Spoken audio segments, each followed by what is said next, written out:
every English learner should learn these two expressions. Even so, be that as it may. Even so, nearest convincing single version is kohoma unat.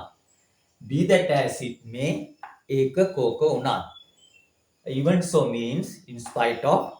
Be that as it may means something like we should continue whether it is something to be deterred by.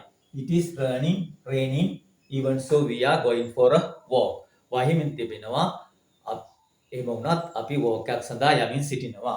It is raining be that as it may we are going for a walk. වහිමින් තිබෙනවා. ඒක කොකුණත් අපි walk එකක් සඳහා යමින් සිටිනවා. Another example, he is inexperienced. Be that as it may, he deserves a fair chance. ඔහු පළපුරුද්දෙන් තොරයි. ඒක කොක වුණත් ඔහුට සාධාරණ අවස්ථාවක් සුදුසුයි. If you need to sound your English more natural, try to learn these two expressions as well. If this lesson is useful to you, helpful to you, follow my page.